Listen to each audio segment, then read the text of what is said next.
Vira e mexe aparece um assunto no noticiário e parece que ninguém se importa muito com ele, né? Parece uma daquelas coisas que só acontece em Brasília, que não vai mudar nada no preço do ovo, não vai mudar nada no preço do café, nem do arroz, e eu não tenho nada a ver com isso. E esse assunto é a mudança do sistema político brasileiro, atualmente presidencialista, para um modelo parlamentarista, ou um modelo misto, ou ainda um modelo semipresidencialista.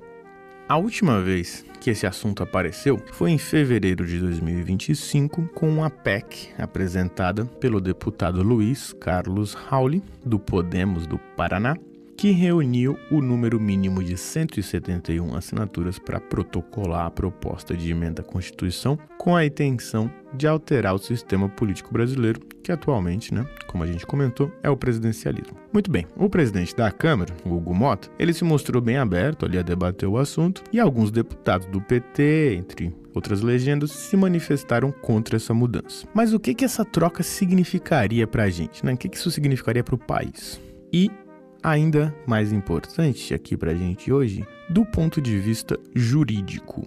Dá pra fazer isso? Então vamos começar entendendo o que a gente tem hoje como sistema, e o que é que estão querendo trazer de novidade. Ou seja, vamos entender as diferenças entre o parlamentarismo e o presidencialismo. E a gente vai usar como base aqui hoje um artigo escrito pelo Daniel van der Haschen e pelo Felipe Klein Gussoli, chamado Modificação do Sistema de Governo no Brasil via Emenda Constitucional, Parlamentarismo, Semipresidencialismo e outros modelos. Lembrando que o link para acessar esse artigo você encontra na descrição do episódio. Então bora lá!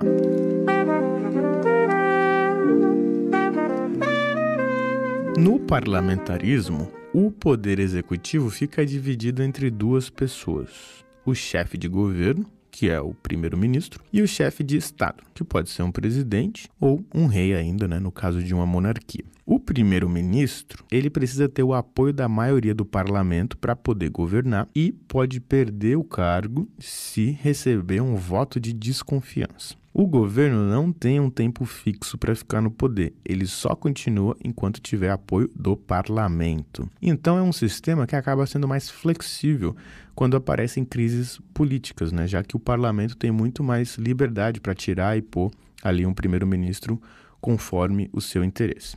Já no presidencialismo, a gente trabalha com uma separação muito bem definida entre os três poderes: executivo, legislativo e judiciário, e cada um deles funciona de forma independente. O presidente faz o papel tanto do chefe de Estado quanto do chefe de governo, e tem um mandato com tempo determinado e não depende do legislativo para cumprir esse mandato, Não depende, lembrando aqui, claro, em teoria. É claro que um presidente sempre vai precisar ter algum apoio no Congresso para tocar o governo, mas assim, em teoria, o legislativo não pode simplesmente arrancar ele de lá como é no parlamentarismo, ok? O presidente não precisa prestar contas politicamente ao poder legislativo e pode até ter um programa de governo diferente do que a maioria do parlamento quer. Quando surge uma crise política, o presidente normalmente fica no cargo até o fim do mandato, o que traz mais estabilidade. Ele só perde o cargo em situações especiais, como um impeachment por crimes comuns ou por corrupção.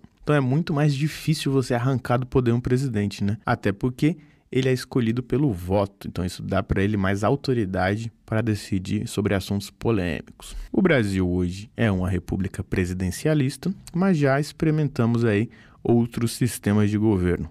Entre 1847 e 1889, a gente viveu o que ficou conhecido como o parlamentarismo sem povo. Isso foi durante o Império. Na República, a gente teve uma experiência breve com o parlamentarismo entre 1961 e 1963. Ou seja, ele acabou ali depois de 2 anos, quando aconteceu um plebiscito que trouxe de volta o presidencialismo. Durante a Assembleia Constituinte de 1987, até existiu uma discussão sobre a possibilidade de se implementar o parlamentarismo, mas a ideia não vingou, principalmente porque o presidente, os ministros e os governadores não apoiaram. A Constituição manteve o presidencialismo, mas marcou um plebiscito para 1993 para discutir o futuro do sistema. E aí, em 21 de abril de 1993, a população escolheu manter o presidencialismo e a república. Depois disso, surgiram várias tentativas de mudança através de PECs,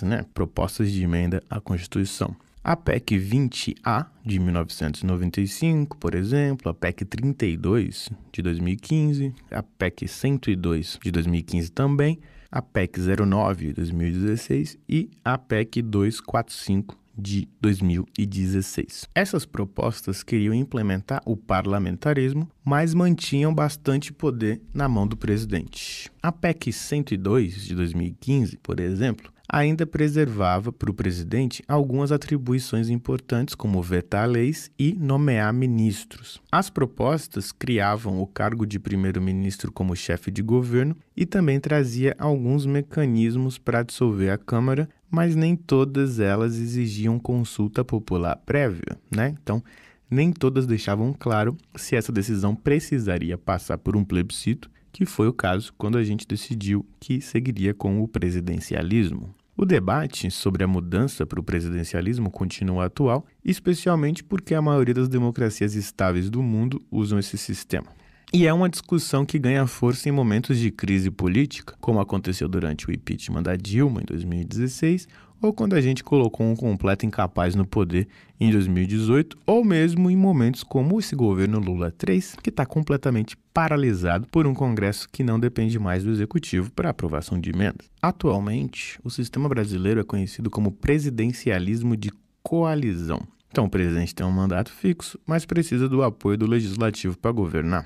Esse modelo é criticado por sua instabilidade e pela vulnerabilidade a processos de impeachment, que representam momentos de ruptura que custam caro para o país, tanto do ponto de vista político quanto do ponto de vista social. E esse é um termo polêmico, existem discussões sobre ele, mas esse assunto é para um outro dia. Quando a gente olha para as PECs apresentadas desde 1995, essas que pautavam a troca do sistema político brasileiro, dá para perceber que, mesmo falando em parlamentarismo, na verdade elas propõem sistemas mistos, mais parecidos com o semipresidencialismo. Todas elas mantêm um presidente eleito pelo povo, só que dividindo o poder com um primeiro-ministro, em vez de concentrar tudo nas mãos do presidente. É uma coisa meio parecida com o que rola em Portugal. Lá, o presidente é eleito por voto para um mandato de 5 anos, limitado a 2 reeleições consecutivas. E as principais atribuições do presidente nesse modelo incluem garantir a independência nacional e unidade do Estado, comandar as Forças Armadas, nomear embaixadores, dissolver a Assembleia, nomear e demitir o primeiro-ministro e participar no controle de constitucionalidade, que no Brasil é uma atribuição do Judiciário, do STF, mais precisamente. Mas e do ponto de vista jurídico? Dá para fazer essa troca? Ela não seria inconstitucional? Sobre a possibilidade legal de fazer essa mudança, tem muita discussão. Alguns juristas importantes, tipo José Afonso da Silva, Carlos Aires Brito e Dias Toffoli, eles acham que seria preciso fazer uma nova constituinte, porque a mudança iria contra as cláusulas pétreas, principalmente a parte que fala sobre a separação dos poderes e o voto direto. Mas existem alguns argumentos, na verdade, bem consistentes a favor da mudança por emenda constitucional. Em primeiro lugar, o próprio poder constituinte original já tinha pensado na possibilidade do parlamentarismo no artigo 2º do ato das disposições constitucionais transitórias. Segundo, o parlamentarismo não acaba com a separação dos poderes, só organiza ela de um jeito diferente. E, em terceiro lugar, escolher o primeiro-ministro indiretamente não iria contra o princípio do voto direto, porque seria uma exceção parecida com o que já existe no artigo 81, parágrafo 1º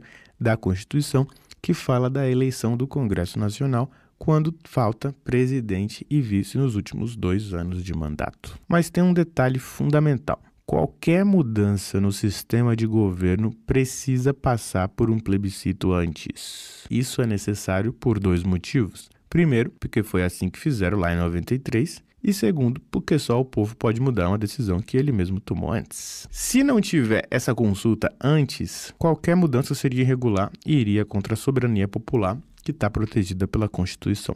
Outro ponto importante é o seguinte: se o Brasil adotasse o parlamentarismo no governo federal, os estados, o Distrito Federal e os municípios, eles teriam que seguir o mesmo caminho? As opiniões sobre isso mudaram bastante ao longo do tempo. Lá pelos anos 60, o autor chamado Ataliba Nogueira achava que os estados teriam que acompanhar a União e trocar também o sistema, mas os municípios não precisariam fazer o mesmo. Já nos anos 90, um outro ator, Raul Machado Horta, defendia que os estados precisariam seguir o modelo federal, mas deixava os municípios de fora. Já o Fábio Conder Camparato pensava diferente. Para ele, cada um podia escolher seu próprio caminho. O STF desenvolveu o princípio da simetria, que basicamente diz que os estados precisam copiar o jeito como a União organiza seus poderes. Mas muita gente critica isso, dizendo que é centralizador demais e que não existem regras claras de como isso deve ser aplicado. É interessante notar que a própria Constituição, quando fala dos princípios mais importantes no artigo 34, não obriga ninguém a seguir o mesmo sistema de governo. Então, segundo os autores, a adoção do sistema parlamentarista no Brasil não teria nenhum problema do ponto de vista jurídico. Mas isso não significa que essa seja uma mudança desejável do ponto de vista político. O sistema multipartidário brasileiro é super fragmentado e, fora isso, a gente também tem problemas com indisciplina partidária. Num sistema assim, o parlamentarismo poderia dar mais problema do que solução, porque o primeiro-ministro precisaria do apoio do legislativo para governar, e sem esse apoio, isso ficaria tudo bem estável. Os autores argumentam que talvez o sucesso de uma democracia dependa mais do quanto o país é desenvolvido do que do sistema que ele usa. Tanto é que em países menos desenvolvidos, nenhum dos dois sistemas funcionou muito bem. E no final, o texto sugere que a gente não devia se prender muito a essa discussão sobre se é presidencialismo ou parlamentarismo, tanto que as propostas de mudança da Constituição que foram analisadas sugerem sistemas misturados, pegando um pouco de cada modelo. Eu, honestamente, morro de medo dessa troca aí. Eu acho que a gente vai virar uma monarquia do Arthur Lira ou dessas criaturas do tipo.